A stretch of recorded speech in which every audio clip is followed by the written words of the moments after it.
Hi, welcome to the Women Talking Democracy series. I'm Charlotte Yates, host of this interview series with women talking about democracy. Today, I have the pleasure of chatting with Aline Nizigama, National CEO for the YWCA. Founded in 1873, the YWCA is the oldest and largest gender equity organization in Canada that has consistently advocated for the rights of women and offers life-changing services for women and families. Ms. Nizigama is a multilingual leader whose international experience provides her with a rich understanding of the place of women in diverse societies and the skills needed to champion change. She has long worked to advance the rights of women and migrants, including access to affordable housing, an end to gender-based violence, and building an inclusive democracy. In her new role as CEO of YWCA, Aline Nizigama's voice and influence on these issues will be amplified.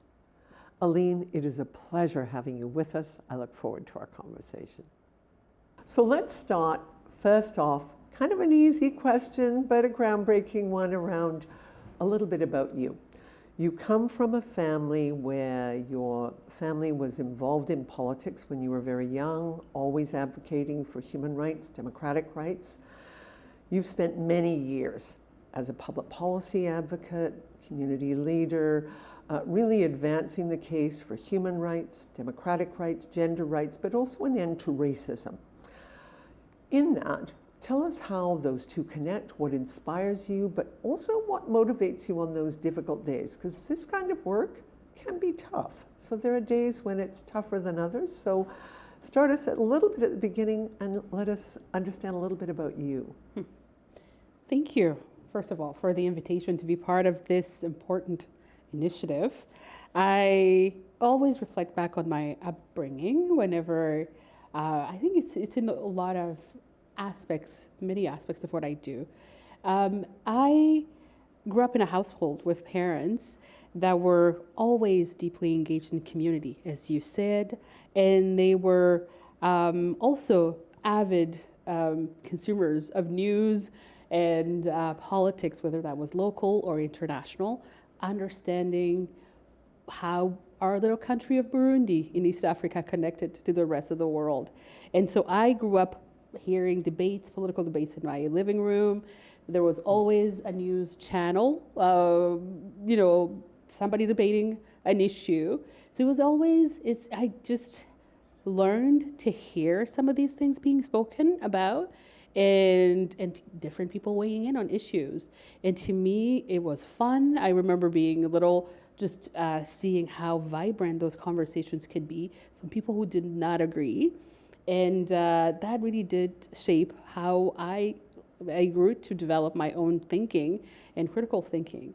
And so in 1993 as well, my father did decide to run in our very first democratic elections in Burundi. He was one of the three candidates that were running.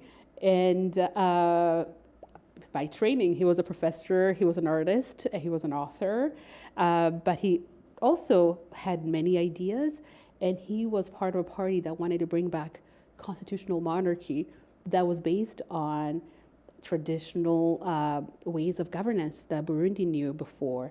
Thankfully, he didn't get elected. I say thankfully because the person who was elected instead, it was killed 3 months later in a political coup. And it's very likely that had it been him, it probably would have been the same fate. And that plunged the country in a 12-year civil war that took the lives of more than 400,000 people and only ended in 2005. And so those things really struck me since I was little, as you can imagine. And I remember then how my mom, who was the other part of the equation, also in her own ways was shaping my understanding of life and of fairness and equity. and how a decade before that moment, she had started her own business in a country where women could not. She was the first woman to break barriers, to go in and ask for a permit, and to question why, and to ask for a first loan, to also ask for why she couldn't get a loan without her husband being part of that. And when my dad decided to run for office, I remember that for her, it was only if she could continue to run her business. And also, she understood, I think, how important it was for her to be in those spaces to model what it could look like. And so those things were very much part of my formative years. I also saw in that exercise that led to mass violence, that first attempt at democracy, learned very early that these nascent republics or democracies are also often followed by political instability, and especially when those processes are not well understood. It was the case in Burundi. And also when you have like how things were understood there, a ruling majority that thought that because they had, the power, they had the green light to oppress and to suppress other, which again is anti-democratic, right? And so all those things were just part of how I grew to understand how to participate in civic discourse around things that are in our lives.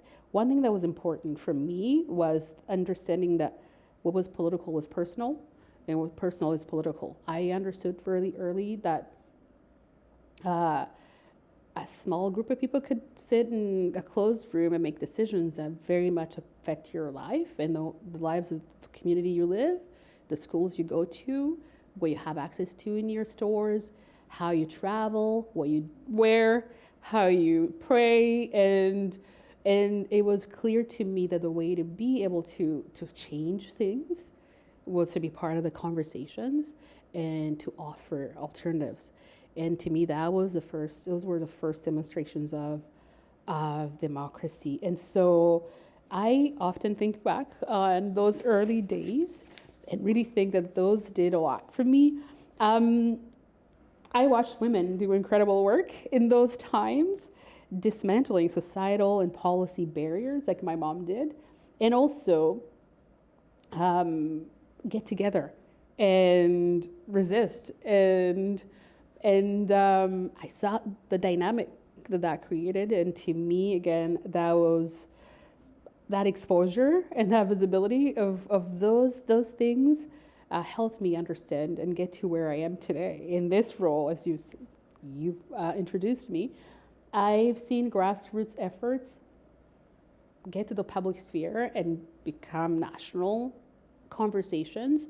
And that led to where I am now as a national CEO of a federation, very much structured around the same way our political federation is structured. I get to represent 29 local YWCAs across the country, providing life-saving services and programs, but also advocating for around issues that they continue to see on the ground to be addressed. And so, but I think how I was raised and brought up really shaped how I come to work today. And what helps me to, as you asked, what helps me center myself and understand where I am.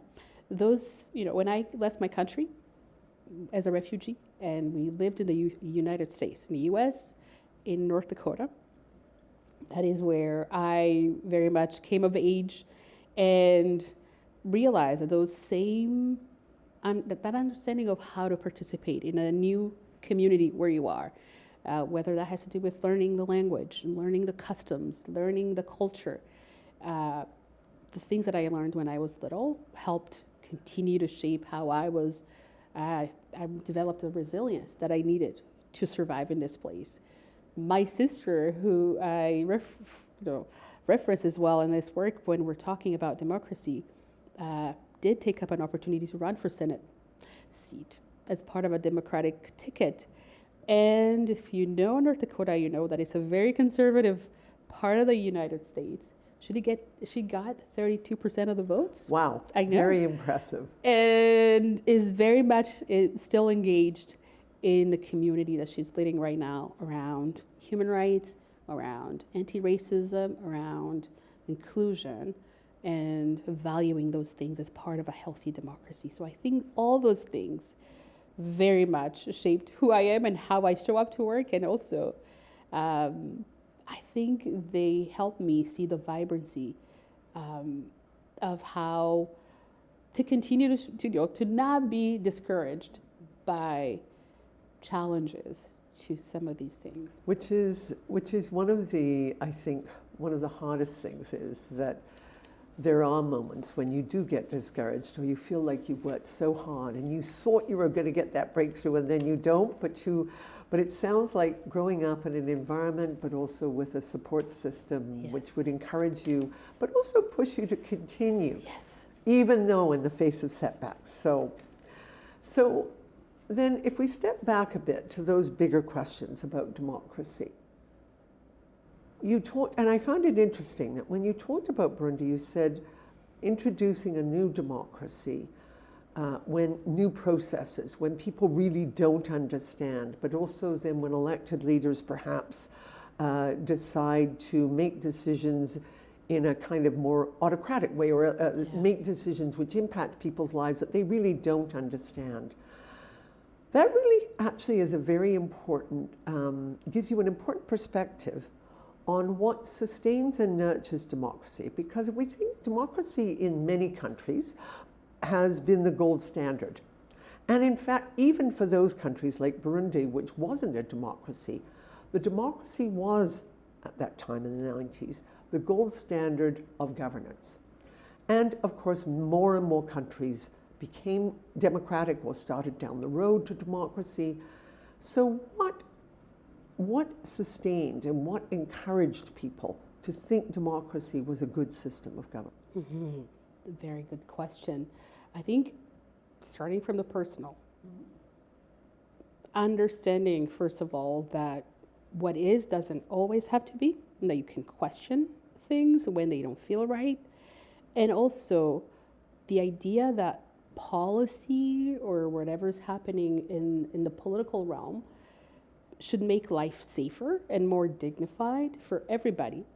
That is something that usually plants the idea that something else is possible and that some systems are better than others, which is where democracy, this idea that people have rights and they can express their ideas and vote for a candidate or a person or a system of representation that can carry those ideas forward, is probably the gold standard, as you've shared.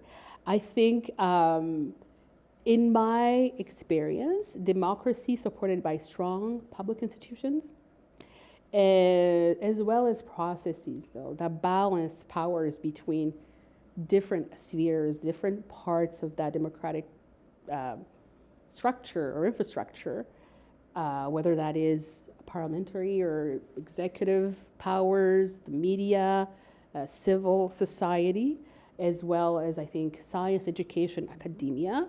All those things, being present, that is what creates that democratic ideal that we all strive for. I like to think, though, that I'm still thinking about this. I haven't seen pure democracy really exercised, and I don't know if that would be a good or bad thing, but I think we've seen attempts at democratic structures, and we've gotten far, and we've, over time, approached the ideal of where everybody is participating in the discourse. And we know that even in Canada, that democratic ideal, if we talk about women, was not always a given, not for all women, not at the same time. We know that Black, Indigenous, and racialized women had to wait longer to get the right to vote. And it wasn't until 1960 that Indigenous women and men had the right to vote in federal elections without losing their status. That is egregious. That wasn't, before that, we can't really talk about a real democracy.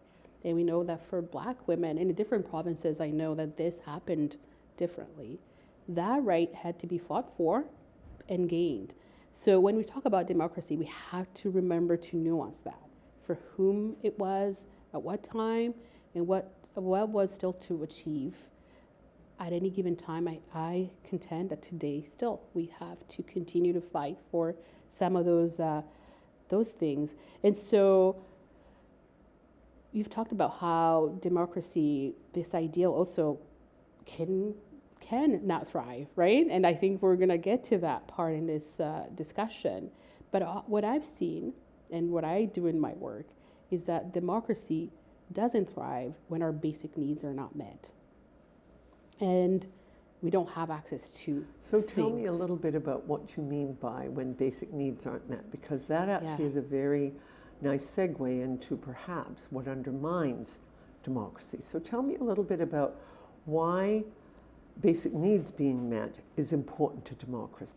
Yeah, basic needs being met is important because when you're not hungry, when you have a place to rest your head, when you are safe in your home, at work, or wherever you are, and your children and your family can live peacefully, when you don't have to worry about those things, and you're not carrying that anger or that resentment against the universe, right? And then you're not fertile soil for something else, which I know in the current climate has often come in harmful forms, right? So when we don't have things like access to universal programs like healthcare, like childcare, public education, public health, social programs, a health increase, or public trust in the system, then that is where something else can take hold in people's minds. And I think that inclusion and civic participation are important, essential aspects in keeping a democracy healthy. And especially when communities feel like they have a voice in shaping, not just in being the recipient of policy, but in shaping that policy. And when you're talking about healthy democracy, I think that part helps suppress or minimize voting apathy, which we've seen as well is part of the reasons why sometimes we have democratic decline. Decline happens because of inequality. I really do see that. So for all the reasons I just named. And we are at a time where incomes are continuing to not keep up with the rates of inflation, or wages are not keeping up.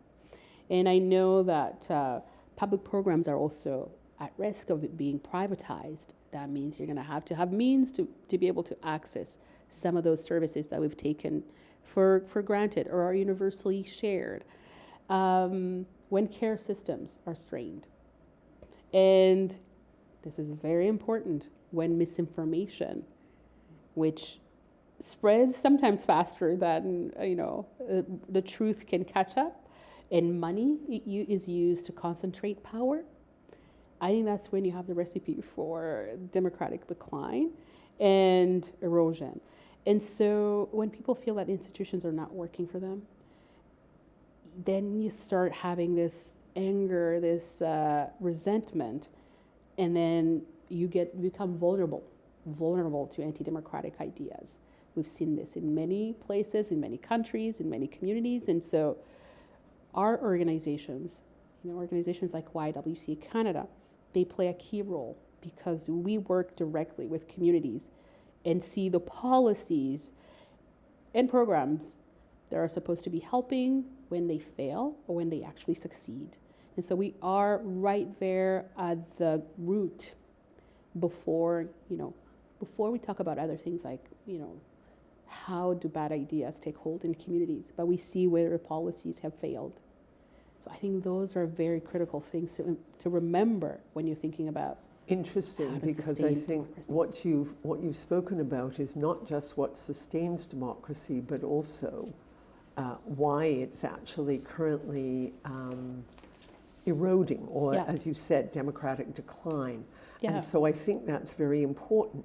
Are there, given the range of issues that you've identified as being important to understanding democratic decline, Are there any particular ones that you think are the biggest threats to democracy? Yeah, I mean, it's there are many, and usually it's a combination. And I Okay. think I can cite a few, but let me start with what I think, how it often starts. One major threat is that disenfranchisement that we see that happens when the distance between the policy development and intentions and the daily realities of everyday people, when that distance becomes too big, then you start losing people. That is a major threat. So explain that a bit more. Give me an example of what you mean. So when you've had community neglect, when people don't have running water, when we only have to wait for too long to be able to access care.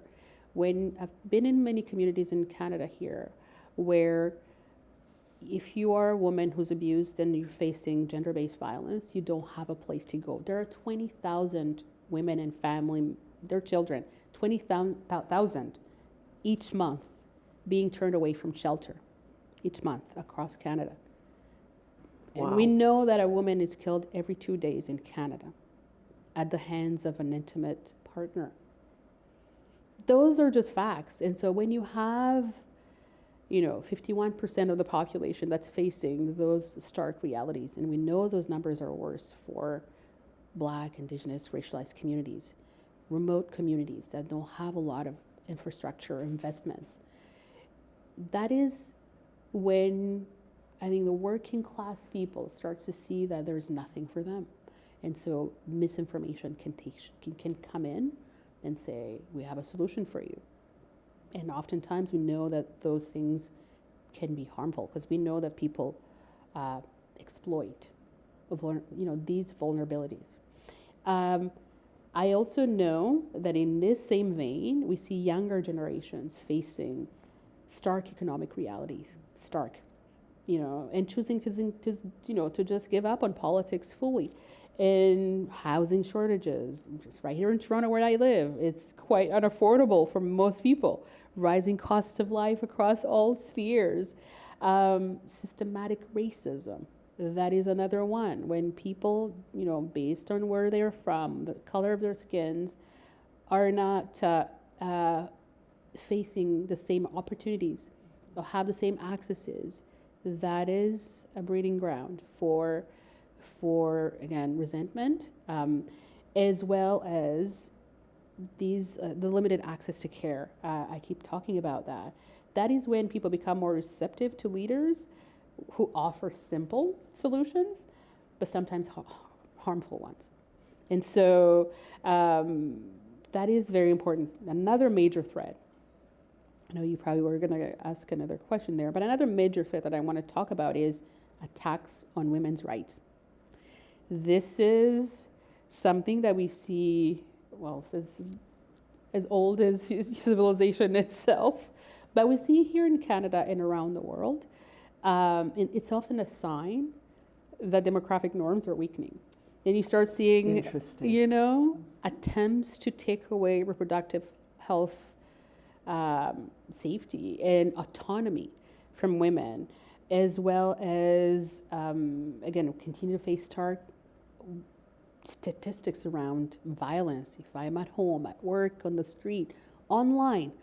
And these are often signs. And then we now see the rise of movements that are also a backlash against some of the gains that we had gotten in society that are starting to take hold in younger generations. And I think that is a huge threat to democracy. Hillary Clinton had a piece the other day in Foreign Policy that talks about how attacks on women and gender diverse people is often the first step towards authoritarianism. It's a sign. So interesting, and yet not something that people necessarily immediately think of. No. Why is it? And I know this is a difficult and complex, and I'm not expecting I'm not expecting the complete answer to this, but why is it that attacks on women, attacks on trans on Black Yeah. women and men. Why is it that that is a manifestation of democratic decline, do you think? What's going on there that those two tend to go hand in hand? I don't have the answers, but if I did, I think I would be a very prolific person. But I think it is also because there's always an attempt to, to go towards the simpler solutions instead of addressing this complex challenge. You know, to tackle racism, it's complex because it means you got to have societal humility to sit down and listen to how people have been experiencing what's happening. That humility is not always there. There are people who see gains in equality as rights that were taken away from them.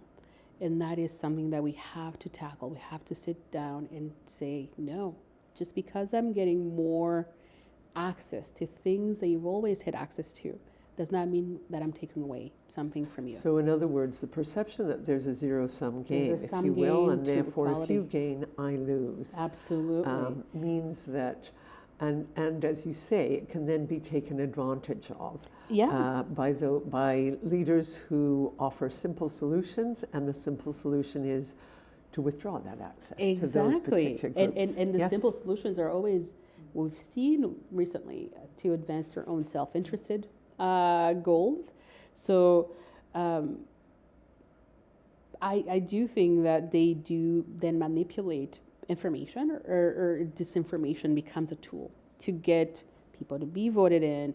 It's and using media in a way, especially social media, and you know, the way we now know the algorithms work to feed you something that was going to get you to be angry about this other thing. So it's about simplifying broader, more complex, wicked issues so that it's easier for them to come and offer you a solution. When you think that housing is expensive in Toronto because there are too many immigrants, you're also avoiding tackling the financialization of housing, right? The fact that housing is an asset now that gets bet on, that, you know, debt on housing gets bet on, and you can invest in the stock market or in different funds to make money off of housing. That's not something that's easy to explain to somebody who doesn't have a place to house their family. So those long chain logics, Yes. that bigger analysis is at the root also of unpacking some of the challenges that we currently face. But we can do difficult things. We can tackle difficult problems. We can. But then that leads me then about the role of the YWCA. If I think, so one of our former guests said, once you move into a period of democratic decline, you can't just go back to what you had before. No. There is no just going back. So therefore, this is about rebuilding. It's about thinking something new. What role can the YWCA play in rethinking democracy, in also sustaining it, in kind of resisting some of these encroachments on democratic culture, rights, and so on? Tell me a little bit about that. Well, we firmly believe that women's advancement is ultimately tied to democracy. You can't be talking about a system where people are expressing their desires for how they get represented, and you're forgetting about 51% of the population. And that is not just at a time of voting, it's at a time of thinking about what you're proposing in your agenda, what you're going to do for the community, how you're going to be supporting the thriving of communities and of families. We think that without that, I mean, we've seen that, and it doesn't work. It doesn't work. I know that currently there are some movements that are trying to bring back women, the kitchen, the home, to the traditional roles that many societies universally, unfortunately, share.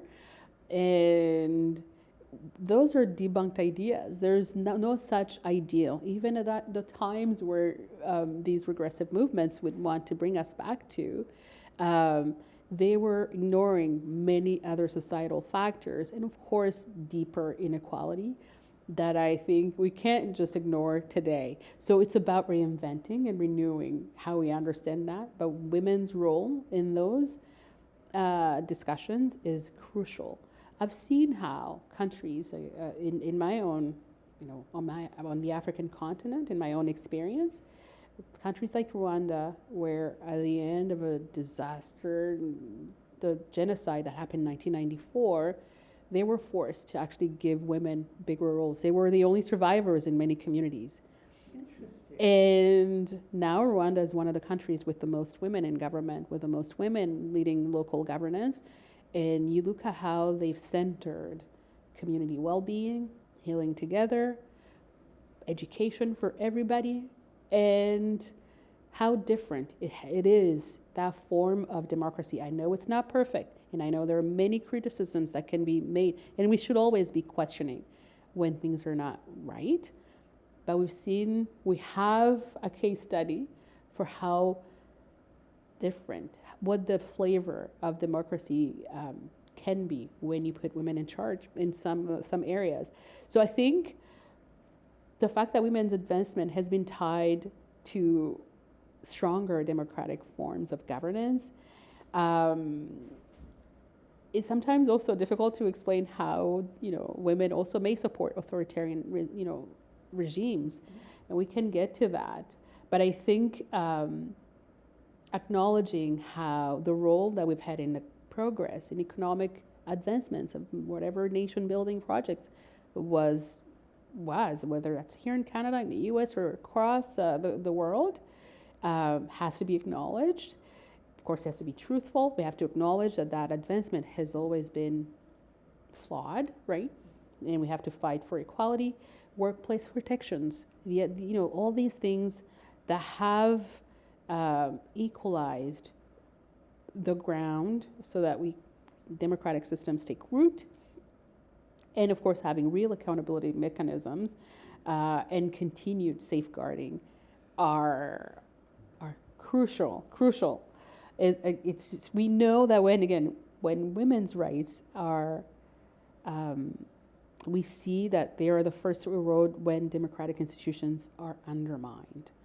And so what you've also, though, proposed is you've begun to give us, if you will, the building blocks for thinking about what could a new democracy or a renewed democracy look like, and how might it be different from what we see now. So that is a very interesting kind of launching off point for discussing a little bit about women's rights, democracy, and authoritarianism. So historically, if we look at women's rights, you've talked about women's right to vote, Indigenous people's right to vote, other rights to own property, and so on, have tended to be associated with, as democracy increases, so in other words, women's rights are associated with, as are human rights, with the expansion Social of progress. democracy. That's right. If that's the case, then there is an argument to be made that democracies and democratic structures and processes are kind of the scaffolding, if you will, for women's equality. Yes. And if that is the case, and we see that in voting as well. If we look at voting in Canada, in the United States, and elsewhere, women do tend to vote in a more, whether it be Democrat in the US, Liberal or NDP in Canada. And the reason for that is that they see the advantages, perhaps, of social welfare programs, emphasis on education, health, and so on. As you said, women's reproductive rights. So if we see that those democratic rights are associated with women's advancement, how then do you think we start to understand why women move towards authoritarian solutions? And I say that because we've often thought women are not likely to be authoritarians, and yet when we look around the world, we have a whole series of very right-wing political parties, governments, that are led by women who are restricting social welfare rights. How do we understand that paradox? Is democracy required for women to advance, or am I missing something there? I do believe that democracy is required for women all women to advance. And in places where we are seeing these, this attempt to regress, to go back to, and it's usually nostalgic notions of where things were better in the past. It's usually tied to false ideas of stability, of tradition. It may also be tied to religion, and that is a tough one to crack. Like, I think because it's what we hold dearly in our psyche, in our identity, and I think for the women who have ascended to power and then use that power to then support authoritarian approaches, it's usually forgetting that it's that proximity to power does something, I think, to our psyche. You think that you're protected, and it's just the other women who don't deserve it. And that is something that we need to talk about, we need to tackle, we need to be honest about, because that is something that seems to be part of some forms of democratic expressions, let me say, because you get elected into office and then you are not supporting policies that are going to help other women and men and society in general. But I think it's often tied to ideas of tradition. What is a family? What is my family, my community? And it's very much self-centered. And it's about getting out of that that individualistic view of community into a more collective, a more social view of how we all do better and do well. And so it's, but we see how when done well, when I think you cannot bypass the fact that women need to be part of the whole system, we also see that push for renewal, especially for youth, again, in young, racialized, indigenous, Black, feminist organizations and other progressive organizations, labor movements, are also really highlighting the difference that you get in that progressive feminist approach. We see that women contribute to leadership differently. I've seen that in my work. They focus more on collaboration. They focus, and this is a blanket statement, but it's mostly true in what I've seen, and I think sometimes literature also shows that. And in some of the case studies that we've seen, they focus on community well-being and long-term thinking instead of just the next 2 years, 3 years. It's more long-term. What are we leaving for the next generation? And all of these renewed forms of democracy, which I think this is a moment to ask for that, need to thrive, to be able to thrive. In Canada, strengthening democracy means exploring ways of, again, I think, exploring that democratic renewal, including experimenting with different better systems of representation. Maybe proportional representation is what we need when people see that the person that they voted, not just the first past the post, yes, system, which is okay, and it's gotten us to where we are. But maybe there are better ways to get people in a pluralistic society to see themselves as well, represented in government based on our own challenges. And I think people feeling engaged, again, expanding investments in what makes life different for you on the ground: affordable housing, universal child care, public health, anti-racism strategies, real truth-based reconciliation, not just glossing over history, just acknowledging the horrors and committing to doing better, are really what the things that are going to make everybody feel included, want to participate, want to vote, engage in dialogue, and send somebody to represent them. And I think globally, the future of democracy will depend on how we address that. We address inequality, affordability, climate change, and peace and security, because so interesting, because you've actually identified a number of changes and differences, which in a sense need to happen in order for democracy to be restored, or at least to give us some sense that there is, as we move forward, and if we move forward, then we have to think about a different democracy. So what's your prognosis on democracy? I mean, do you think it's some days pretty dark these days? What's your prognosis, and how do you see civil society groups helping us move forward? We are the lifeblood of healthy democracies. Civil societies are literally holding communities together. We are there when there is an opioid crisis to be addressed. We are there when someone is homeless on the street. We are there when somebody needs safety. And we build the care in a way that recognizes the human in all of us. And so I think that we need to be part of whoever's deciding on what the next iteration of democracy is going to look like. I think that we need to see the work that we've done in the last few years, and the YWCA movement has been here for over 150 years. We've seen it all. And we always were the troublemakers, the trailblazers, when things were bleaker. When I reached out to our colleagues in the US and said, we see things are really bleak on your end. We said, how can we help? And they said, we've seen it all. They've been around for 165 years. And they've gone through everything, including the civil rights movements. And they say, we are going to get through, but it's going to take resistance.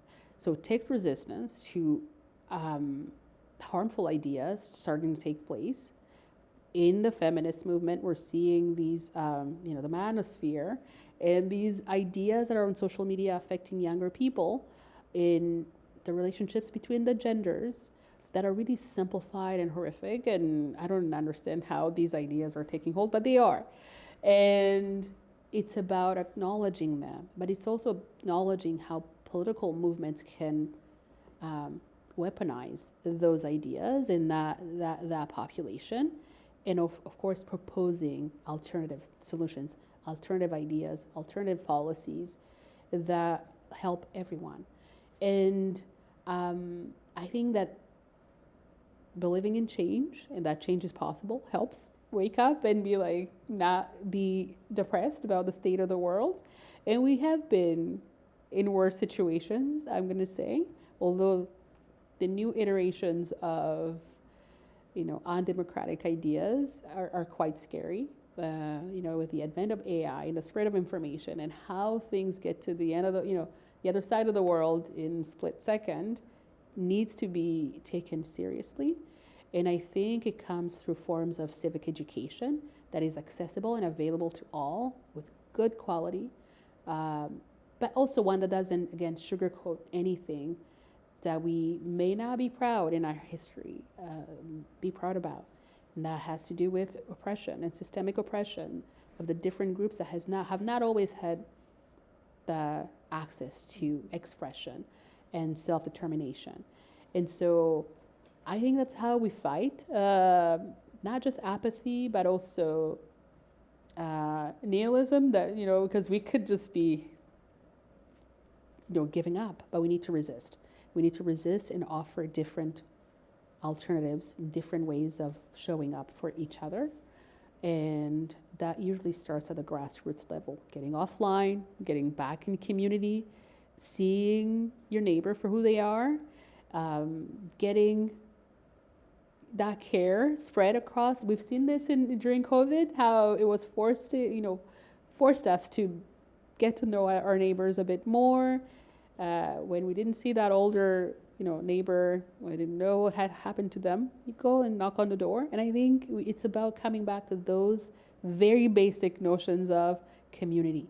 And I think that's how we also build the solidarity that we need, especially when there are stronger forces at play, to be able to counterbalance those stronger forces. I think it's how the working people can get together to address the ruling class, working class against the ruling class. I do use those terms because it really does come down to some of those notions at the end of the day. I love the fact that what you're painting is both a recognition that history has said that we've been through difficult times before and we built something out of that. Yeah. And that through resistance, through organizing, through community, we can in fact, there is hope, there's a way, hope. But it's perhaps building something different and new. Yes. So let's turn back to you, Aline. Just let's talk a little bit about you. How has a lot of what you've said today is about how women have shaped the institutions, how women shape culture, women's issues. Tell me a little bit about you, Aline. What has, as a woman, how has that shaped how you've worked, what you've chosen to do, and perhaps who you've influenced so far in your life? So tell me a little bit about that. Yeah, I think that's such a deep question. It is a deep question because it's deeply personal as well. Deeply personal. I think being a woman has, beyond everything else, has shaped the way I understand who benefits from policy and who is left out. Because no matter where you're looking at, there's always that question, like who's benefiting from that and who is not. And I've seen this plays out in many cultures and in many contexts. It influenced my priorities and how I'm now choosing to work on specific issues I'm working on, whether that is about recognizing how gender-based violence disproportionately affects women, gender diverse people, and how that plays into how that shapes their futures and their self-fulfillment. How can I help you achieve what you want to achieve so that we can all thrive and live together? Those very basic notions of collective effort, partnerships, and having a voice are part of, like, I think of me being a woman and being a mom as well, having 2 children and 2 stepdaughters who are facing, again, a future where we talk about things that are important to them. And I can see how being a mother, somebody who carried some of that life, helps me understand things at that guttural level, things like climate change and the future of economic opportunities for all of them around the table, and safety for them, in terms of how I'm seeing the conversations around discrimination continue to come back. We think we've solved it one year and then two steps backwards. These are really thorny, big issues which we have to keep struggling. But it really does. That lived experience does shape who you are. I mean, being a woman, a Black woman, an African woman who's lived in the U.S., in Rwanda, in Burkina Faso, and now in Canada, Toronto, you bring all that with you. So that international international experience, which also means your experience as a woman is different in each of those places. And that, absolutely, no doubt, by the sounds of it, influences who you are, but who you influence as well. I know. I'm new in my role, 3 years in, but I am starting to see more women, especially more women from Black communities and from my own communities, say, because you're there and because you're leading the way you are leading, I am encouraged to be, to also pursue leadership positions or other decision-making positions that I may not have thought of myself in this context. And that is heartwarming. I hope I get to inspire more people to come along, because we need all the voices. And this is not just women, because we're not going to be able to achieve gender equity if we don't have the men and the boys as well.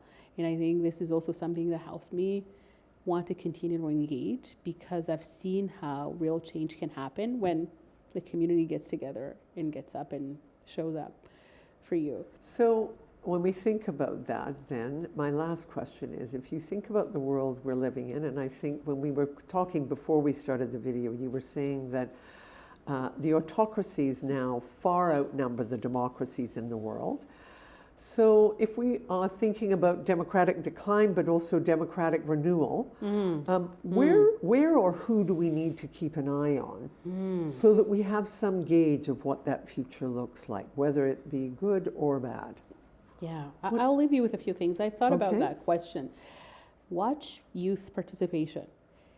Watch younger people. Young people are reshaping expectations about climate, housing, about justice, equity, and leadership. They're redefining that. So watch them. Watch how regressive movements are born and how they proliferate. We've talked about it. In places that think that they are protected. It's when you leave the guards down that you are more vulnerable. Give me an example of what you... Such as the US and many places in Europe where, for example, freedom of expression is used in a harmful way to allow the spread of very, very harmful ideas and misinformation. And you think that, no, something is going to counterbalance that, and that's just one voice, one lunatic voice. You're not protected. You're not protected. And what can happen somewhere can also happen here. This is a globalized world. We're all connected. And so I think that we need to watch that and always be vigilant. Watch for feminist and human rights movements around the world. They often are the first to stand up when economic and democratic, not just economic, just democratic principles are weakened. And I think they often they have the pulse of the social and economic and class dynamics in ways that some other institutions in that democracy, ecosystem may or may not have. Watch legislation, especially that related to gender. Watch what is happening. If we've seen here in Canada, we've seen this in many provinces on who we're going after to take safety away, to take self-determination away. Watch how we are addressing gender-based violence, reproductive rights, digital rights, because we know that these dynamics play in those realms as well. These are really strong indicators of that democratic direction. That's a really great set of issues. And I think what's interesting about that question is each person that I speak to brings a new, rich kind of understanding of that. And that is important. That is very, very, very important. And even further than that, watch budgets and investments. When we have new governments, what are we choosing to prioritize? What are their priorities? Yes. And who are we leaving out? Why is this the most important thing, and why do you think that that is not part of that? These things are separate. And I will say the last piece is watch how governments treat marginalized communities, because the strength of a democracy is reflected in the experiences of those with the least access to power. Thank you. This has been a most rewarding and interesting conversation. I want to say thank you so much for coming into the studio, sharing your ideas with us, and being part of this conversation on democracy. Thank you, Charlotte, for having me. It's a thrill. Thanks very much. Thank you.